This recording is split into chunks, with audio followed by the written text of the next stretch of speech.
ಮೇಲಿರುವಂತಹ ಎಲ್ಲ ಹಿರಿಯರೇ, ತಾಯಂದ್ರೆ ಹಾಗೂ ಪಕ್ಷದ ಕಟ್ಟಾಳರು, ಕಾಂಗ್ರೆಸ್ ಪಕ್ಷ ಅಧಿಕಾರಕ್ಕೆ ಬಂದ್ರೆ ನೀವು ಅಧಿಕಾರಕ್ಕೆ ಬರ್ಬೋದು, ನಾನು ಅಧಿಕಾರಕ್ಕೆ ಬರ್ಬೋದು, ಕಟ್ಟ ಕಡೆಯ ಒಬ್ಬ ಕಾರ್ಯಕರ್ತ ಕೂಡ ಅಧಿಕಾರಕ್ಕೆ ಬರ್ಬೋದು ಅನ್ನೋದಕ್ಕೆ 2.5 ವರ್ಷದಲ್ಲಿ 450 ಜನಕ್ಕೆ ಮಂಡ್ಯ ವಿಧಾನಸಭಾ ಕ್ಷೇತ್ರದಲ್ಲಿ ಸಾಮಾನ್ಯ ಕಾರ್ಯಕರ್ತರಿಗೆ ಅಧಿಕಾರವನ್ನ ಸಣ್ಣದೋ ದೊಡ್ಡದೋ ಅಧಿಕಾರವನ್ನ ಕೊಟ್ಟಿದ್ದೀವಿ.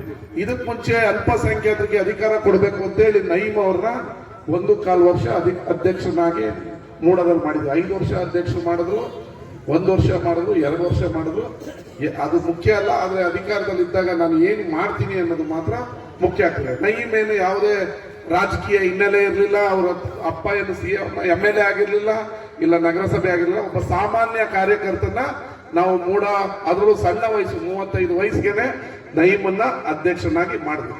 ಈಗ ಪ್ರಕಾಶ್ ಅವರ ಅಪ್ಪ ಏನು MLA ಅಲ್ಲ, ಇಲ್ಲ ಯಾವುದೋ ನಿಗಮಕ್ಕೆ ಚೇರ್ಮನ್ ಆಗಿರ್ಲಿಲ್ಲ. ಪ್ರಾಮಾಣಿಕತೆ, ಪಕ್ಷದ ದುಡಿಮೆ, ನೀನು ಪಕ್ಷಕ್ಕೆ ದುಡಿದಾಗ, ನೀನು ಯಾವತ್ತೂ ಪಕ್ಷ ನಿಲ್ಲಿಸಿದಾಗ ಅವನು ಗೆಲ್ತಾನ ಸೋಲ್ತಾನ, ನಿನ್ನ ಮತ ಮತ್ತು ನೀನು ಪ್ರಾಮಾಣಿಕವಾಗಿ ಪಕ್ಷದ ಪರ ನಿಂತ್ಕೊಂಡಾಗ, ನೀನು ಧೈರ್ಯವಾಗಿ ಎದೆ ಉಬ್ಬಿಸ್ಕೊಂಡು ಗೆದ್ದಂತವ್ರ ಮುಂದೆ, ಮುಖ್ಯಮಂತ್ರಿ ಮುಂದೆ, ಪಕ್ಷದ ಮುಂದೆ ನಾನು ನಿಮ್ಮ ಪಕ್ಷಕ್ಕೆ ದುಡಿದಿದ್ದೀನಿ ಮಾಡಿ ಅಂತ ಕೇಳೋ ತಾಕತ್ತು ನಿಮಗೆ ಬರಬೇಕಾದ್ರೆ ಪಕ್ಷಕ್ಕೆ ಪ್ರಾಮಾಣಿಕವಾಗಿ ದುಡಿಬೇಕು. ಪಕ್ಷದ ನಾಯಕತ್ವಕ್ಕೆ ನೀವಿದ್ದಾಗ ಈ ರೀತಿ ಸಾಮಾನ್ಯ ಕಾರ್ಯಕರ್ತರು ಕೂಡ ಅಧ್ಯಕ್ಷರಾಗ್ಬೋದು, ಗೂಟದ ಕಾರ್ಯ ಓಡಾಡ್ಬೋದು.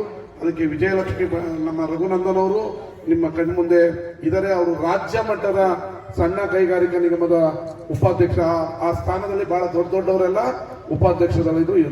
ಇವತ್ತು ಆತ್ಮಣ್ಣ ಅವ್ರನ್ನ ನಮ್ಮ ಒಕ್ಕಲಿಗರ ನಿಗಮದ ಅಧ್ಯಕ್ಷರಾಗಿ ಸರ್ಕಾರ ಮತ್ತು ಮುಖ್ಯಮಂತ್ರಿಗಳು, ಉಪಮುಖ್ಯಮಂತ್ರಿಗಳು ಮಾಡಿದ್ದಾರೆ. ಒಕ್ಕಲಿಗರ ನಿಗಮವನ್ನ ಕೊಟ್ಟಿದ್ದಾರೆ. ರುದ್ರಪ್ಪ ಅವ್ರಿಗೆ 56 ಇಲಾಖೆಗಳಲ್ಲಿ ಮಾಡುವಂತ ಗ್ಯಾರಂಟಿ ಸಮಿತಿಯ ತಾಲೂಕು ಅಧ್ಯಕ್ಷರನ್ನಾಗಿ ಮಾಡಿದೆ. ಅವರು ಈಗ ನಾನ್ KDP ಮೀಟಿಂಗ್ ಮಾಡಿದಂಗೆ ಅವರು ಮೀಟಿಂಗ್ ಮಾಡ್ಬೋದು, ಅಧಿಕಾರಿಗಳ ಹತ್ರ ಕ್ವಶನ್ ಕೇಳ್ಬೋದು, ಏನ್ ಮಾಡ್ತಿದೀವಿ ಅಂತ ರಿವ್ಯೂ ಮಾಡ್ಬೋದು. ಅಷ್ಟು ಪವರ್ ಕಾರ್ಯಕರ್ತರಿಗೆ ಕೊಟ್ಟಿದ್ವಿ. ಈಗ ಇವನು ನಮ್ಮ ಗಾಂಧಿನಗರ ಇವನಿಗೆ ಚೆಸ್ಕಾಂ ಡೈರೆಕ್ಟರ್ ಮಾಡಿದೀವಿ. ಆದ್ರೆ ಇಲ್ಲಿ ಕೂತಿರೋರೆಲ್ಲ ಮಾಜಿ ಆಗಿದ್ದಾರೆ, ಪವರ್ ಕೊಟ್ಟಿದ್ದೀವಿ. ಇಲ್ಲಿ ಕೂತಿರೋರು ತುಂಬಾ ಜನಕ್ಕೆ ಅಧಿಕಾರ ಕೊಟ್ಟಿದ್ದೀವಿ.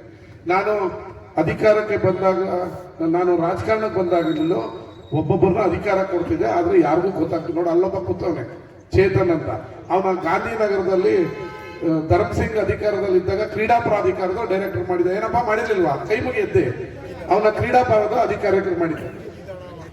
ರಂಜಿತ ನಂತರ ನಮ್ಮ ಶಿವಾನಂದ ಅವ್ರನ್ನ ಹೌಸಿಂಗ್ ಬೋರ್ಡ್ ಡೈರೆಕ್ಟರ್ ಮಾಡಕ್ಕೆ CM ಹತ್ರ ಹೋಗಿ ಲೆಟರ್ ಕೊಟ್ಟು, ಆಯ್ತಪ್ಪ ರವಿ ಎಲ್ಲ ಹೇಳೋದ್ರೆ ಮಾಡ್ತೀನಿ ಅಂತ ಹೇಳೋದು. ಈ ಮಾಡಿದ್ಮೇಲೆ ಅವರು ಆಧಾರ್ ಕಾರ್ಡ್ ಕೊಟ್ಟಿರ್ಲಿಲ್ಲ. ಅವ್ರು ನನ್ನ ಜೊತೆ ಬಂದು ಅಶೋಕ ಹೋಟ್ಲಲ್ಲಿ ಕೂತಿದ್ರು, ಕಾಫಿ ಕುಡಿತಾವ್ರೆ. ಒಬ್ರು ಆಗಿನ ಲೀಡರ್ ಅವ್ರು ಫೋನ್ ಮಾಡ್ತಾರೆ, ಈಗ CM ಗೆ ನಿನ್ನ ಹೆಸರು ಕೊಟ್ಬಿಟ್ಟಿದೀನಿ, ಈಗ ಆರ್ಡರ್ ಆಗುತ್ತೆ, ನಿನ್ನ ಆಧಾರ್ ಕಾರ್ಡ್ ಕಳಿಸೋದು. ಪಾಪ ಅವರು ನಾವು ನಗ್ತಾ ಇದ್ವಿ. ಈಗ ಹೋಗಿ CM ಹತ್ರ ರವಿ ಬರ್ಸಿದ್ರಲ್ಲ ಹೇಳ್ತಾರೆ. ಹಂಗೆ ಮಾದೇವ್ ಅವ್ರಿಗೆ ಬೀಜ ಮತ್ತು ನಿಗಮದ ಡೈರೆಕ್ಟರ್ ಮಾಡಿಸಿದ್ವಿ. ಆದ್ರೆ ಅಧಿಕಾರ ಇಲ್ದಿದಾಗ ಇದೆಲ್ಲ ನಾವು ಮಾಡಿಸಿದ್ವಿ ಅಂದ್ರೆ ನೀವು ಯಾರು ನಂಬಲ್ಲ, ಕೇಳಲ್ಲ. ಯಾಕಂದ್ರೆ ಅಧಿಕಾರ ದೊಡ್ಡದಿದ್ದಾರೆ ಅವರೇ ಮಾಡಿರ್ಬೋದು ಅಂತ. ಅವ್ರು ಯಾರು ಮಂಡ್ಯದಲ್ಲಿ ಮಾಡಿರ್ಲಿಲ್ಲ, ನಾನು ಮಾಡ್ತಿದ್ದೆ. ಆದ್ರೆ ನಾನು ಹೇಳಿದ್ರೆ ನಿಮ್ ತಲೆ ಒಳಗೆ ಹೋಗ್ತಿರ್ಲಿಲ್ಲ, ನಾನು ಮಾಡಿದ್ದೀನಿ ಅಂದ್ರು. ಅದು ಕಾರ್ಯಕರ್ತರಿಗೆ ಮೊದಲಿನಿಂದಲೂ. ನೀನು ಈಗ ರಂಜಿತ ಕ್ರೀಡಾ ಪ್ರಾಧಿಕಾರ ಡೈರೆಕ್ಟರ್ ಅವ್ರು ಹೆಂಗೋ ಆಗ್ಬಿಟ್ಟು ಅಂತ ಬಿಡು ಅಂದಿರ್ತೀರ. ಯಾರು ಮಾಡೋರು ಅಂತ ಯಾರಿಗೂ ಅರ್ಥ ಆಗಿಲ್ಲ. ನಾನು ಮಾಡಿದ್ದೀನಿ ಅಂದ್ರೆ ನಿಮ್ ತಲೆ ಒಳಗೆ ಹೋಗ್ತಿಲ್ಲ. ಇವ್ರ ಕೈಲೆಲ್ಲ ಆಗುತ್ತೆ, ಯಾರೋ ಮಂತ್ರಿ ಇದಾರೆ, ಇನ್ನೊಬ್ರು ಯಾರೋ ಮನೇಲಿ ಮಂತ್ರಿ ಅವ್ರ ಮನೇಲಿ ಕೂತಿರ್ತಾರೆ, ಅವರೇ ಮಾಡ್ತಾರೆ ಅನ್ನೋದು. ಈ ರಾಜಣ್ಣಂದು ಅಷ್ಟೇ, ಆಯ್ಕೆ ಮಾಡಿದೀನಿ, ಆಯ್ಕೆ ಆಯ್ತು. ಆಯ್ಕೆ ಆದ್ಮೇಲೆ ಅವ್ರು ಫೋನ್ ಮಾಡಪ್ಪ, ನಿನ್ನ ನಾನು ನಮ್ಮ ಮಂತ್ರಿಗಳು ಮಾಡಿಸ್ತಾ ಇದ್ದೀನಿ, ನೀನ್ ನನ್ನ ಜೊತೆ ಇರ್ಬೇಕು ಅಂತ ರಾಜಕಾರಣದಲ್ಲಿ ಹೇಳೋರು ತುಂಬಾ ಜನ. ನಾನು ನನ್ನ ಪಕ್ಕದಲ್ಲಿ ಇದ್ದಾಗಲೇ ಹೇಳಿದೆ. ಈ ಶಿವಾನಂದ್ ಅವರು ನಗು ಈಗ CM ಹತ್ರ ಬರ್ಸ್ ಬಂದಿದ್ವಿ, ಈಗ ನಾನ್ ಮಾಡಿಸ್ತೀನಿ. ಈಗ ಇವ್ರ ತಂದೆನ ಪಾಪ ಇಲ್ಲ, ಇವ್ರನ್ನ ಕರ್ಕೊಂಡೋಗಿ ಮೂಡ ಅಧ್ಯಕ್ಷಿಗೆ CM ಹತ್ರ ನಾನು ಜಮೀರನ್ನ ಬರ್ಸಿದೀವಿ ಎಂತ ಸ್ಕೋಪ್ ಕೊಟ್ಟರು. ಬಟ್ ನಾನು MLA ಆಗಿದ್ದೀನಿ, ಅವ್ರು ಏನೂ ಆಗಿಲ್ಲ. ಅದಕ್ಕೆ ಪ್ರಾಮಾಣಿಕತೆ, ಪಕ್ಷ ನಿಷ್ಠೆ, ನಿಮ್ಮ ದುಡಿಮೆ ನಿಮ್ಮನ್ನ ಶಾಸಕನಾಗೂ ಮಾಡುತ್ತೆ, ಮತ್ತೊಂದು ಡೈರೆಕ್ಟರ್ಗಳು ಮಾಡುತ್ತೆ, ಅಧ್ಯಕ್ಷರು ಮಾಡುತ್ತೆ. ನಿಮ್ಮಲ್ಲಿ ಕೇಳ್ಕೊಳ್ಳೋದು ಇಷ್ಟೇ. ಇವತ್ತು ಪ್ರಕಾಶ್ ಆಗಿರ್ಬೋದು, ನಮ್ಮ ಇದ್ರಿಸ್ ಖಾನ್ ಆಗಿರ್ಬೋದು, ಕಾರ್ತಿ ಆಗಿರ್ಬೋದು, ಇವ್ರು ಯಾರು ರಾಜಕೀಯ ಕುಟುಂಬದ ಹಿನ್ನೆಲೆಯವರಲ್ಲ. ಪಕ್ಷ ನಿಷ್ಠೆ ಅವರನ್ನ ಅಧಿಕಾರಕ್ಕೆ ತಂದಿದೆ. ನೀವು ಕೂತಿರೋರು ನಾಳೆ ಅಧಿಕಾರಕ್ಕೆ ಬರ್ಬೋದು. ಪಕ್ಷ ನಿಷ್ಠೆ, ನಾಯಕತ್ವದ ಮೇಲೆ ನಿಷ್ಠೆ ಇಟ್ಕೊಳ್ಳಿ. ಯಾರು ಪಕ್ಷಕ್ಕೆ ದ್ರೋಹ ಮಾಡಬೇಡಿ. ನಾನು ಎಲ್ಲಾ ಕಾರ್ಯಕರ್ತರಿಗೆ ಹೇಳೋದು, ಈಗ ನಾನು ಎಲ್ಲವೂ ಸರಿ ಇರ್ತೀನಿ ಅಂತ ಹೇಳೋದಿಲ್ಲ. ನಿಮಗೆ ನಮ್ಮಿಂದ ತೊಂದರೆ ಆಗಿದ್ರೆ ಇನ್ನೂ 2.5 ವರ್ಷ ಇದೆ, ಬಂದು ಮನೆಯಲ್ಲಿ ಬಾಕ್ಲು ಹಾಕೊಂಡು ನಿಮ್ಮಿಂದ ಈ ತರ ತೊಂದರೆ ಆಗ್ತದೆ ನಮಗೆ ಸಹಾಯ ಮಾಡಿ. ಇಲ್ಲ ನಾನು ಚೆನ್ನಾಗಿದ್ದೀನಿ, ಕೋಳಿ ಕುಯ್ದಿದ್ದೀನಿ, ಬಂದು ಊಟ ಮಾಡ್ಕೊಂಡು ಎರಡೇ ಹೇಳಿ. ಇಲ್ಲ ನನಗೆ ಚೆನ್ನಾಗಿಲ್ಲ, ನೀವು ಸಹಾಯ ಮಾಡಿ, ಈ ತರ ಕೆಲಸ ಮಾಡಿ. ಇಲ್ಲ ನಾನು ಚೆನ್ನಾಗಿದ್ದೀನಿ, ಬಿರಿಯಾನಿ ಮಾಡಿಸಿದ್ರೆ ಬಂದು ಊಟ ಮಾಡ್ಕೊಂಡು ಎರಡರ ಒಂದು. ಚೆನ್ನಾಗಿದ್ರೆ ಬಿರಿಯಾನಿ ಕರೀರಿ, ಚೆನ್ನಾಗಿಲ್ಲ ಅಂದ್ರೆ ಏನ್ ಸಮಸ್ಯೆ ಹೇಳಿ, ಅಷ್ಟೇ ಕೆಲಸ. ನಿಮ್ಮೆಲ್ಲರಿಗೂ ಒಳ್ಳೇದಾಗ್ಲಿ. ನೀವೆಲ್ಲ ಕಾಂಗ್ರೆಸ್ ಪಕ್ಷ ಸಣ್ಣ ಸಣ್ಣ ಸಮುದಾಯಕ್ಕೂ ಅಧಿಕಾರ ಕೊಡ್ತದೆ. ಇಲ್ಲಿ ಜನತಾದಳ 50 ವರ್ಷ ಅಧಿಕಾರ ಮಾಡಿದೆ. ಅವ್ರು ಯಾವತ್ತೂ ಒಂದು ಡೈರೆಕ್ಟರ್ನೂ ಮಾಡಲಿಲ್ಲ, ಒಂದು ಚೇರ್ಮನ್ನು ಮಾಡಲಿಲ್ಲ. ಕಾರ್ಯಕರ್ತರ ಹತ್ರ ಬರೀ ದುಡಿಸ್ಕೋತಾ ಇದ್ರು. ನಮ್ಮ ಪಕ್ಷ ಮಾತ್ರ ಕಾರ್ಯಕರ್ತರಿಗೆ ಇವತ್ತು 450 ಜನಕ್ಕೆ ಸಣ್ಣದೋ ದೊಡ್ಡದೋ ಚಿಕ್ಕದೋ ಇದೋ ಅಧಿಕಾರವನ್ನ ಕೊಟ್ಟಿದ್ವಿ. ಮುಂದಿನ ನಗರಸಭಾ ಚುನಾವಣೆಯಲ್ಲಿ ನಿಮ್ಮ ಆಶೀರ್ವಾದ ಕಾಂಗ್ರೆಸ್ ಪಕ್ಷದ ಮೇಲೆ ಇರಲಿ ಅಂತ ಹೇಳಿ ನನ್ನ ಮಾತನ್ನು ಮುಗಿಸ್ತೀನಿ. ಧನ್ಯವಾದಗಳು, ನಮಸ್ಕಾರ. ದಯಮಾಡಿ ಎಲ್ಲ ಸ್ವಲ್ಪ ಸ್ಥಳ ಮಾಡಿಕೊಡಿ ಅಂತ ಕೇಳ್ತಾ ಇದೀವಿ. ಪ್ರಕಾಶ್ ಅವರು ಮುಂದೆ ಬರಬೇಕಾಗಿ ಕೇಳ್ತಾ ಇದ್ದೀವಿ.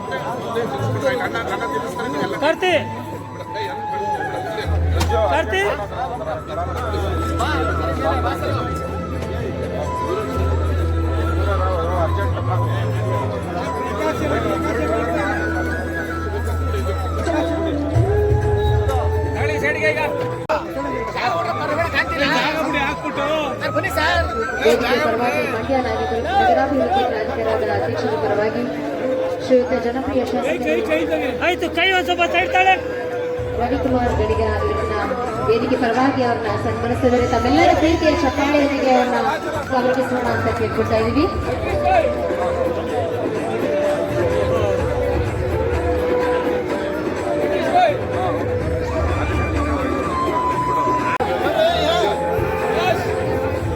ಆಯ್ತು ಅಣ್ಣ ಸರಿ ಬನ್ನಿ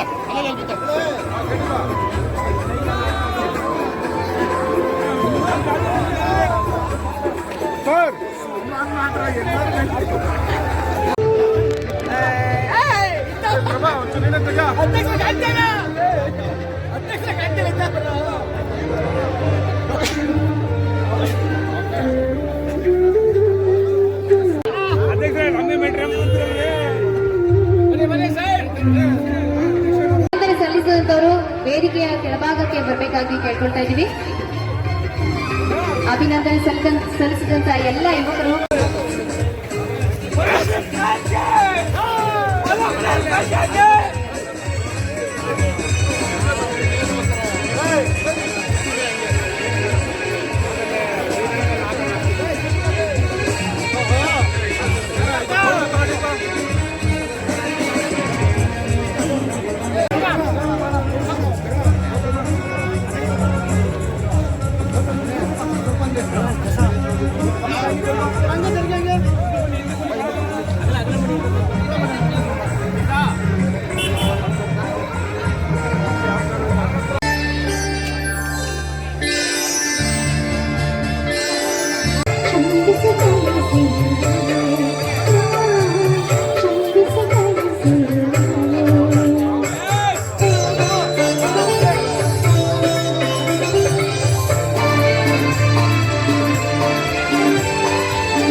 ನೆಕ್ಸ್ಟ್ ಬನ್ನಿ